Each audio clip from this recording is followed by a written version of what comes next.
So again, what are some of these advantages of having more cameras, 3 or more? You can achieve definitely a more professional look, maintain audience interest by switching in and out, so on and so forth. You can help your audience focus on points of interest, like kind of what we're doing right now with the screen. And you could have a backup camera in case one craps the bed or something like that. Bam, look, you still have 2 cameras working. It's not the end of the world. And it also allows you to access more options to reintroduce and repackage production in post. You have more options. They were there. So if something bad happened live, like it's happened with us a few times, having multiple cameras has allowed us to go back in and fix it. We see live concerts on TV all the time. On YouTube, we see them broadcasted all the time. Again, you got camera 1. That's your wide angle. You want to capture everything with that wide. You want to capture, some of the audience, but certainly you want to capture all of the players on stage. Camera 2, solo performers or instruments, so like the drums, for example. Or if some guy has a guitar solo or something like that, you'll get that camera right on the guitar. That would look cool. Camera 3, that's usually mounted to roaming. I like to personally have it roaming because I like variety with what we're shooting.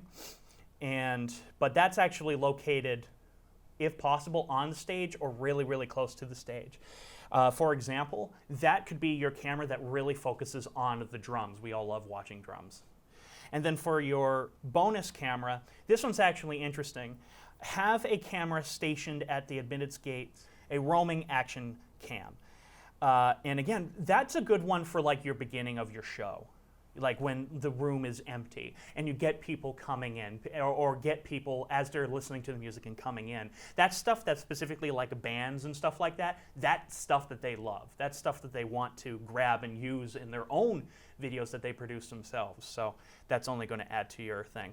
Camera 1 is a wide, capturing the whole stage. Camera 2, individual performers. Okay, and again, it doesn't need to be there, but it should be off to the side a little bit. Camera 3, if you mount it on stage, then it's probably just going to have to stay stationary because you don't want to get in the way of the performers themselves. But if you can get it as close to the stage, have it somewhat behind them, you're going to get a great angle, and just a great angle to really show off the size of the room, just who the band is playing to and everything like that.